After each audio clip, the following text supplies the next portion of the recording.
Jesus appeared in my dream and spoke a truth about white people that no one dares to touch, a truth as cold and as sharp as a beam of light, cutting straight into the place people try to hide. The glory we're used to seeing turned out to be the complete opposite of the history and privilege generations have quietly enjoyed. And I promise this, I will repeat exactly what he said, not leaving out a single word. That night began in the most ordinary way. Nothing hinted that it would become a moment that changed my life. I was sitting alone in the living room, the lights off, the silence so deep I could hear the clock ticking with every tiny movement. I wasn't thinking about religion. I wasn't searching for big answers.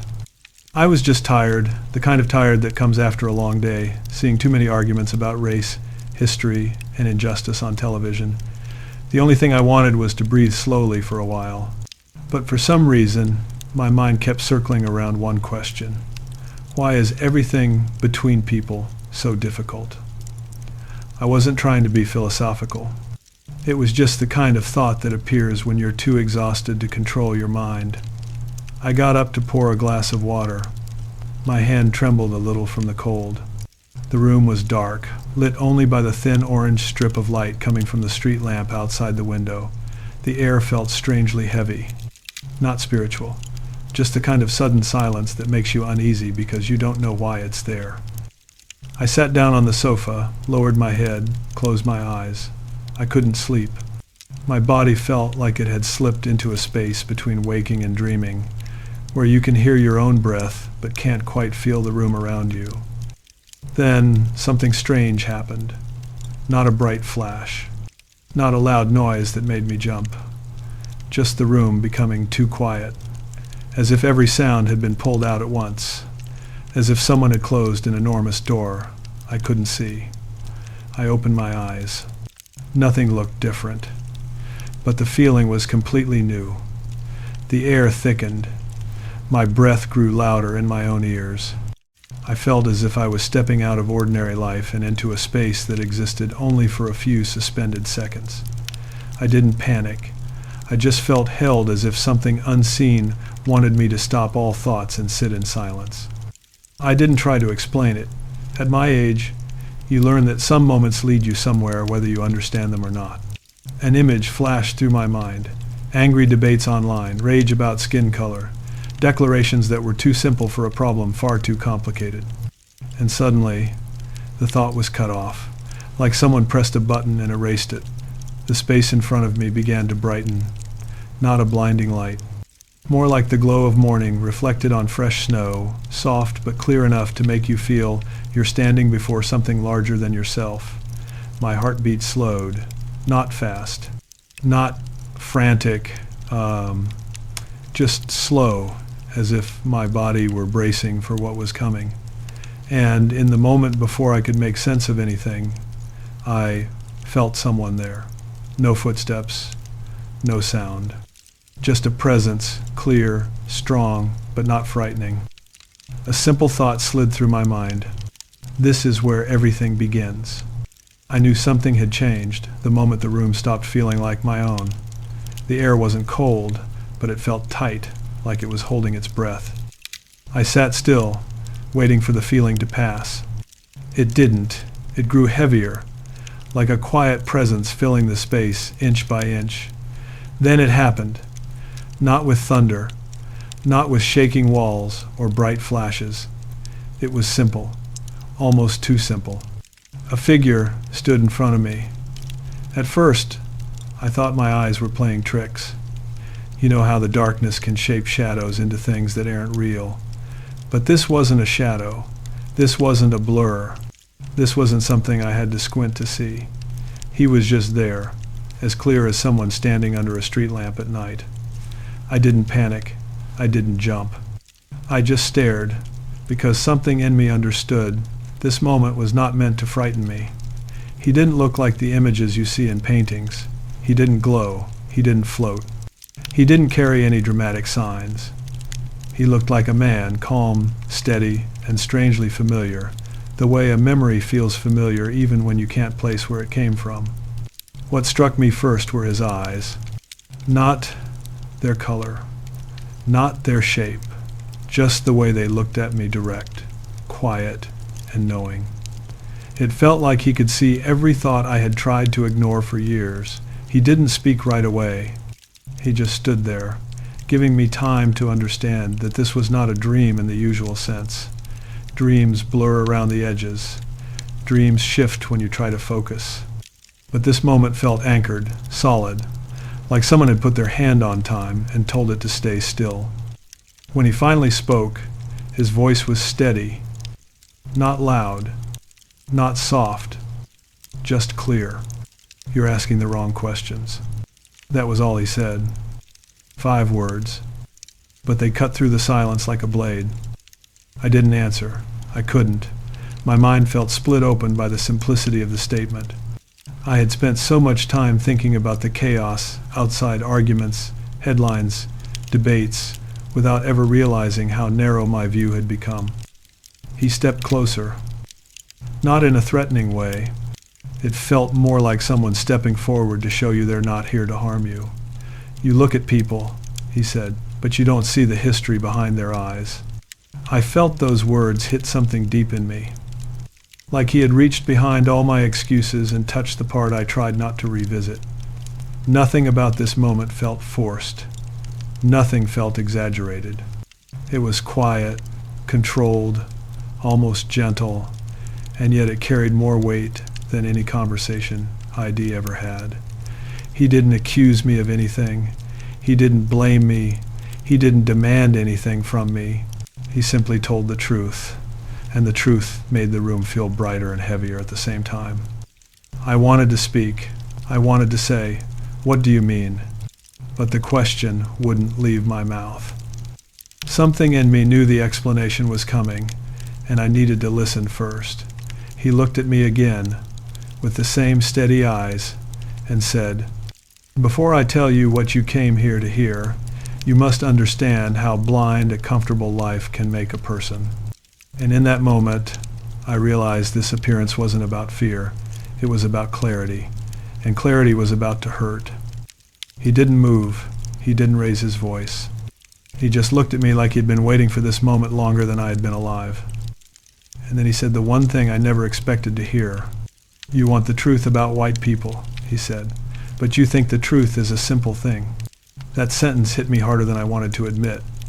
I had spent years watching arguments on TV, reading headlines, seeing people scream at each other about race. Everyone had an opinion. Everyone had a theory. But no one wanted to slow down long enough to face the parts of the truth that weren't convenient. He stepped closer. The light around him didn't grow brighter. It didn't change. But somehow, it felt sharper, like it was cutting through all the noise inside my head. "Let me show you something," he said. And suddenly I saw images, not visions, not miracles, just moments, simple, human moments. A classroom where one group of kids got the benefit of the doubt while others were watched more closely. A job interview where a small advantage tilted the scale before a single question was asked. A neighborhood where safety wasn't earned, but inherited. A history book that skipped entire chapters because they were uncomfortable. None of it was violent. None of it was dramatic. But all of it was real. "These moments are not about guilt," he said. "They are about awareness." I felt a weight settle in my chest. Not shame. Something deeper.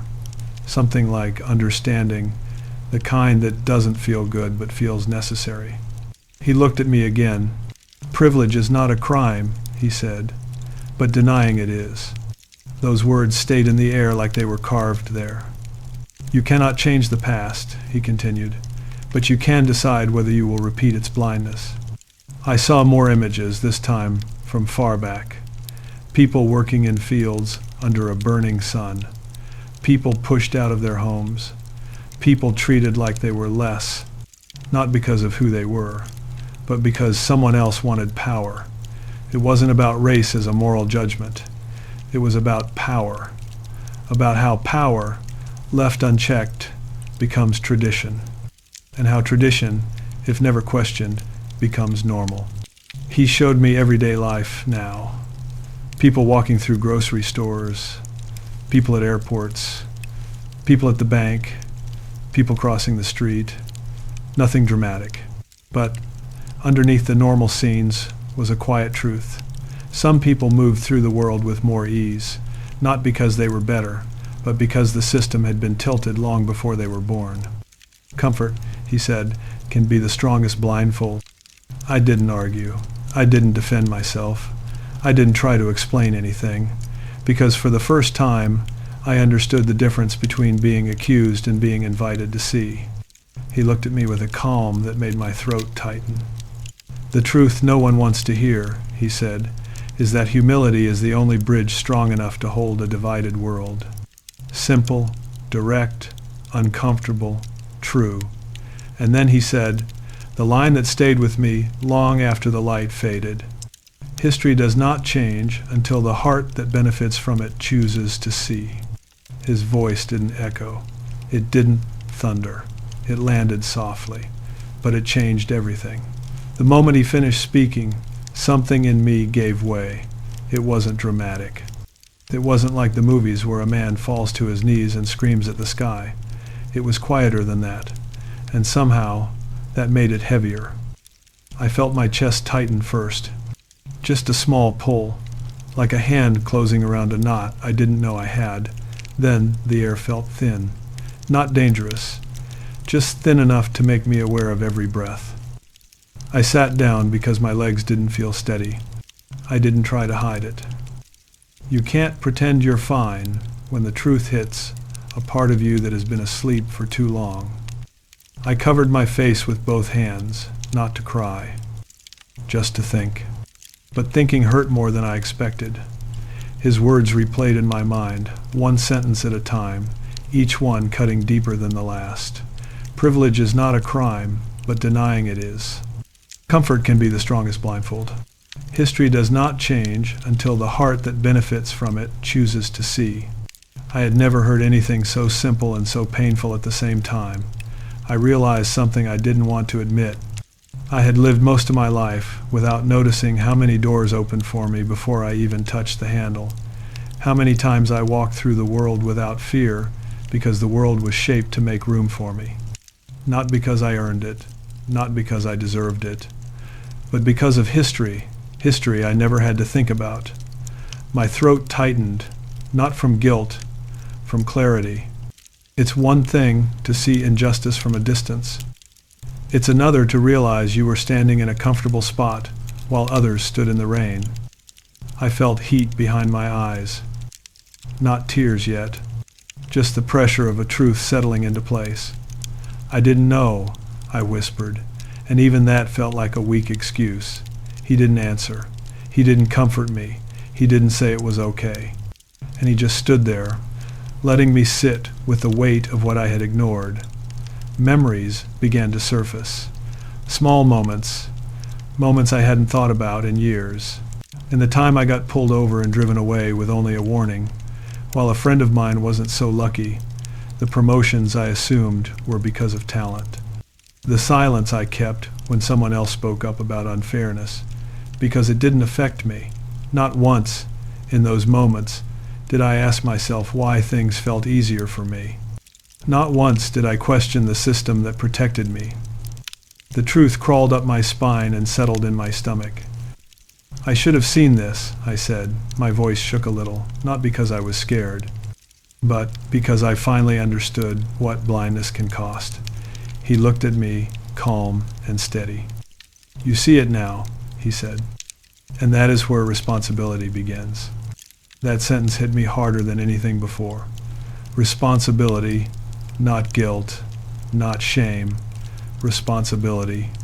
It felt like a door opening, but it also felt like a weight being placed gently on my back, one I knew I had to carry. If I wanted to live with any honesty, I felt something break inside me.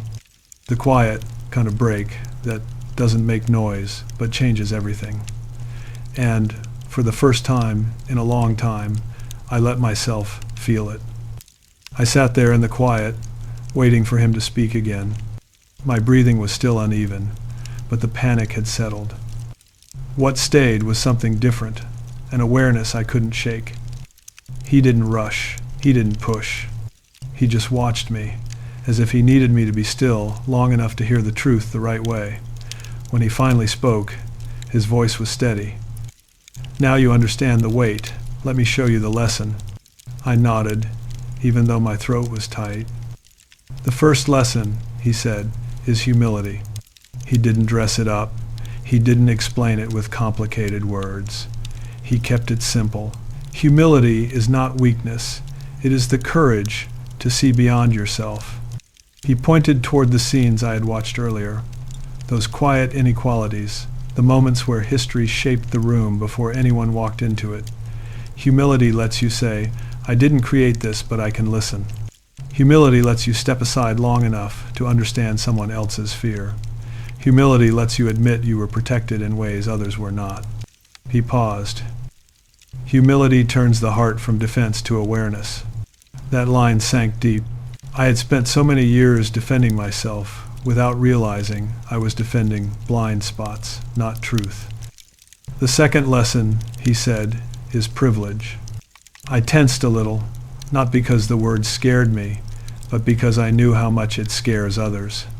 He looked at me as if he already knew what I felt. Privilege doesn't mean you are guilty. Privilege means you were handed a softer path. He let that sit for a moment. Privilege becomes dangerous only when it becomes invisible.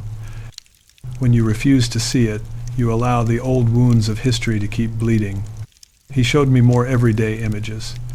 Not pain, not anger, just differences, small but repeated, like a pattern you only notice when someone points at it with a calm finger.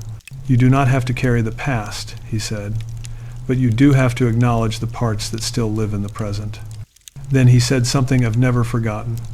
"You cannot heal what you won't name." It was simple. It was direct. It left no place to hide. "The third lesson," he continued, "is history." The room shifted again, not violently, just enough to bring new images forward. Old streets, old laws, old decisions that shaped entire generations. "History is not an accusation," he said. "It is a map. It shows where suffering began. It shows where fear learned to live." He stepped closer. "If you ignore the map, you walk in circles. If you study the map, you find a better road." It wasn't about blame. It wasn't about punishment. It wasn't even about race in the way people argue about race today. It was about understanding the trail we all walk on and the fact that some started the journey with heavier stones tied to their feet. "History becomes dangerous," he said, "when people pretend it ended." That line felt like a steady blow to the chest. He looked at me with the same calm that had followed me from the start. These are the lessons: humility, privilege, history. They are not weapons. They are tools. He paused again. And a tool only becomes harmful when someone refuses to hold it. His voice softened, almost to a whisper. "If you want change, begin by learning how to see." The lesson was simple, but it was enough to change a life. When the lesson settled, the room felt different. Not brighter, not louder, just clearer, like someone had wiped a layer of dust off the air. He stood in front of me without speaking. I realized he wasn't waiting for another question. He was waiting to see what I would do with the truth he had already given me. I took a slow breath. My chest didn't hurt the way it did before. The weight was still there, but now it felt like something I could hold instead of something crushing me. "What happens now?" I asked. He didn't answer with words at first.